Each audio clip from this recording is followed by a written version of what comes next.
اے حنیف قریشی تمہارے شر پہ اللہ کی لعنت ہو، حنیف قریشی تمہارے شر پہ اللہ کی لعنت ہو، حنیف قریشی تمہارے شر پہ اللہ کی لعنت ہو، حنیف قریشی کو، حنیف قریشی کو اور اس کو قرار باقی سزا دو۔ حنیف قریشی نامی لفظی ہے، ذاکر ہے، اس نے جو سیدنا عمر بن عاص رضی اللہ تعالیٰ عنہ کی توہین کی ہے، گستاخی کی ہے، اس کے خلاف آج ہم تاریخ لبیک یا رسول اللہ تاریخ صراط المستقیم کے زیر تمام اس اجلاس میں، علماء کے اجلاس میں یہ قرارداد پیش کر رہے ہیں کہ حنیف قریشی رافضی اس کو فوراً گرفتار کیا جائے، قانون کے کٹہرے میں لا کر اس کو گرفتار کر کے اس پر جو ہے وہ فوری ایکشن لیا جائے۔ لہذا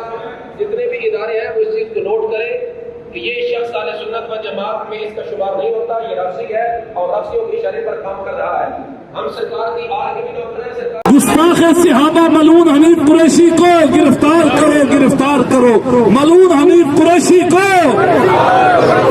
ملعون حنیف قریشی کو، صحابہ کی گستاخی کرنے والے ملعون حنیف قریشی کو۔ جس میں ہم صدائے احتجاج بلند کر رہے ہیں، راولپنڈی کا رہنے والا ایک حنیف نامی ذاکر شخص نے ہمارے آقا مولا حضرت محمد مصطفیٰ صلی اللہ علیہ وسلم کے صحابہ کرام علیہم رضوان کی توہین کرنا اس کا یہ شیوا ہے، اور صحابہ کرام کی توہین جب تک وہ نہیں کرتا اس کا کھانا بھی ہضم نہیں ہوتا۔ ہم آج کے اس احتجاجی مظاہرے میں یہ مطالبہ کرنے کے لیے یہاں اکٹھی ہوئے ہیں، اور صرف جتنے بھی ہمارے ادارے ہیں، مقتدہ ادارے، ان کو باخبر کرنے کے لیے یہاں اکٹھے ہوئے ہیں، کیونکہ اللہ کے فضل سے جلالی علماء کونسل پاکستان کے پورے پاکستان میں مبلغین فضلاء کرام دین کا کام کر رہے ہیں، اور ابھی تک ہم نے ان کو کوئی کار وغیرہ نہیں دی احتجاج کی، کسی مظاہرے کی، کہ چونکہ یہاں یہ ہمارا مرکز ہے اور یہاں سے ہم اپنی آج کی اس احتجاجی مظاہرے سے آواز صدا کو بلند کر کے اداروں کو باخبر کر رہے ہیں کہ اس شخص پہ فی الفور FIR کاٹی جائے اور اس کو فوراً گرفتار کیا جائے، اور پھر جو حالیہ تحفظ ناموس اہل بیت صحابہ کرام کا بل پاس ہوا ہے اس کی روشنی میں اس کو سزا دی جائے، چونکہ یہ شخص جو اس وقت پاکستان کے اندر ہمارا بل پاس ہوا ہے، جو لوگ مخالفت کر رہے ہیں، یہ ان کی پشت پناہی کرنے والا ہے۔ اس کا آج والا بیان اٹھا کے دیکھیے جس میں لائیو وہ کہہ رہا تھا کہ جی میں تحفظ ناموس اہل بیت صحابہ کرام کی بل کی حمایت کرنے والا ہوں، اور مجھ پر گستاخی کا دبا اور الزام لگا رہے ہیں۔ ہم کہتے ہیں یہاں دبا الزام کی بات نہیں، یہاں ثابت ہے، اور خود اس نے اعتراف کیا کہ میرے سے بات ہوئی ہے، میں فلاں کی کرنا چاہ رہا تھا، فلاں کی کرنا چاہ رہا تھا، لہذا اعترافی جرم۔ بسم اللہ والصلاۃ والسلام علی رسول اللہ۔ چند دن قبل رحیم آباد راولپنڈی میں ذکر اہل بیت کانفرنس سے خطاب کرتے ہوئے میں نے روافض اور نواسب دونوں کا رد کیا۔ وہاں پر میں نے کہا کہ میں نبی علیہ السلام کے تمام صحابہ کے ہم غلام ہیں،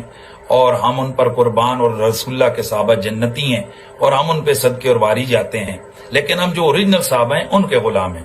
جن لوگوں کو تم اے نواسب زمانہ زبردستی صحابہ کی لسٹ میں داخل کیا ہے، جیسے مروان، یزید اور عمر بن سعد جیسے لوگ،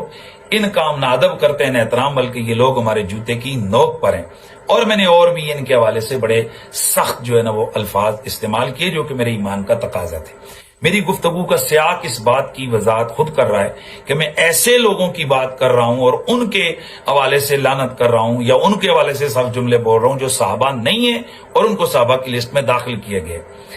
لیکن وہاں جہاں میں نے عمر بن سعد کا نام لیا تو سبقت لسانی سے میری زبان سے عمر بن سعد کی جگہ عمر بن العاص کا نام نکلا،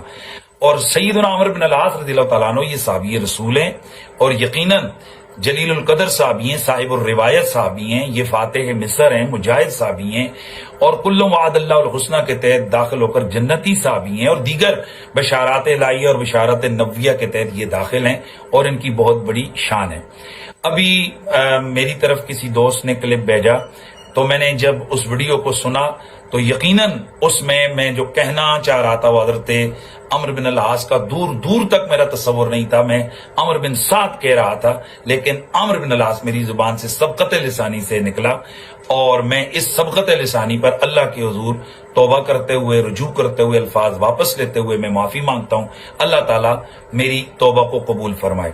اور میں حلف اٹھا کر کہتا ہوں اللہ تعالیٰ مرتے ہوئے کلمے پر ایمان پر موت نہ عطا کرے کہ اگر دور دور تک میرے وہم و گمان میں سیدنا عمرو بن العاص کا کہیں تصور بھی ہو. میں عمرو بن سعد کے حوالے سے بات کر رہا تھا، عمرو بن العاص دور دور تک میرے وہم و گمان میں بھی نہیں تھے. ہم انسان ہیں، سبقت لسانی ہوئی ہے، میں اس پر اللہ سے معافی مانگتا ہوں، اپنے الفاظ واپس لیتا ہوں اور یہ بھی بات کا اعلان کرتا ہوں کہ ہم صحابہ کے مقابلے میں بہت چھوٹے ہیں، صحابہ بہت بڑے. میں اس سے قبل بھی اگر مجھ سے کبھی کوئی سبقت لسانی ہوئی، میرے سے 15 سال پہلے ایک سبقت لسانی ہوئی جس کو بار بار رپیٹ کیا جاتا رہا، بار بار اپلوڈ کر کے کہا جاتا رہا کہ یہ دیکھو اس نے بے ادبی کی ہے. میں نے تو بار بار اس پر پھر کہتا رہا، وضاحت کرتا رہا اور اللہ سے معافی مانگتا رہا، یہ سوچ کر کہ صحابہ بڑے اور ہم چھوٹے ہیں. کچھ عرصہ قبل میرے سے اسی طرح گفتگو کے دوران، بلکہ یہ کافی سال ہو گئے، حضرت سیدنا ابو سفیان رضی اللہ تعالیٰ عنہ کے حوالے سے میں گفتگو کر رہا تھا اور میں نے وہاں زید بن دسنہ رضی اللہ تعالیٰ عنہ کا واقعہ بیان کیا کہ سیدنا زید بن دسنہ کو حضرت ابو سفیان نے، یعنی ابھی وہ اسلام نہیں لائے تھے تو انہوں نے شہید کیا. تو میں نے اس وقت ان کے لیے لفظ پلید بولا. ظاہر ہے وہ سیاق وہ تھا کہ جب وہ ایمان نہیں لائے تھے، اور اس کے متصل بعد میں نے وضاحت کی کہ جب وہ ایمان لے آئے تو پھر وہ صحابی رسول ہیں رضی اللہ تعالی عنہ، ہم ان کا احترام کرتے ہیں.